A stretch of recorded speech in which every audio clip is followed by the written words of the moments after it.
Hello again and welcome back to the PhatPhish Guitar Studio for another scale of the week. This time around we're going to be taking a look and a listen at something a little bit strange. It's La Scala Enigmatica, the Enigmatic scale or the Enigmatic mode.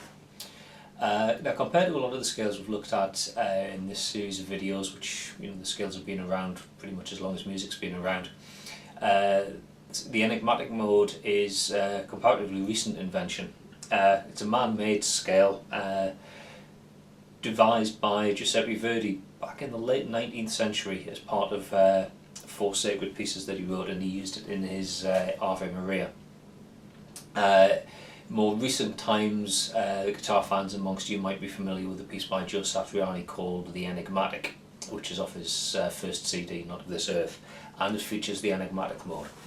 So what is the Enigmatic mode? Well, it's a scale that's got the formula 1, flat 2, natural third, sharp 4, sharp 5, sharp 6, natural 7th, and the octave.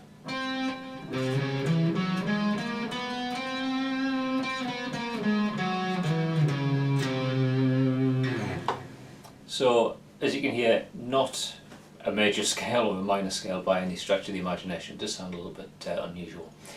Let's have a look at what it's how it's laid out on the fingerboard. So let's fire up PhatPhish and take a look at the Enigmatic mode based upon C. So there's the scale across the whole fingerboard, and let's just home in on a movable scale box. So this is a scale box, the root there on the 8th fret on the E string. So there's a box that you can move around, and wherever that first degree lands, that gives you the Enigmatic mode based upon that root note.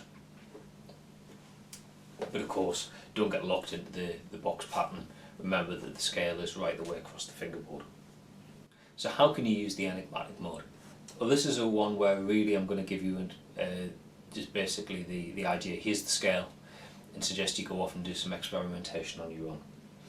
The starting point though, look at the scale and look at the harmony of the scale. Look at the chords that you can build on each degree.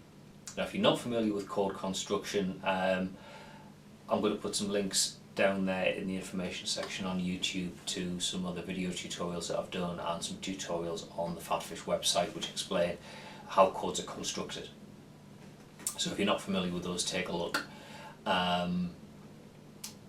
If you understand chord construction, then you should be comfortable enough with the idea of taking the scale like this and then getting up each note and building a triad on it, and that gives you a series of 3-note chords. So you can see there's some formula there which you probably haven't come across before with the sort of chords we build in major scales and minor scales and so on. Add an extra note, extend these out to 7th chords, you get things like this. So use those chords as your starting point. Think about building some chord progressions, but use the triads that are derived from the Enigmatic mode. Then try playing some melody lines over the top using the Enigmatic scale, and see how it sounds. It may not be for you, but you never know, it might just open up some creative avenues that you might not have otherwise gone down. So take the time to get familiar with the way that it sounds and how to play it on the fingerboard, and see if it is something you can incorporate into your playing and your songwriting and so on. Okay, thanks very much for watching. If you haven't done so already, please subscribe to the PhatPhish Guitar Studio channel on YouTube, link down there. And thanks very much for watching. I'll see you in another video sometime soon. Bye for now.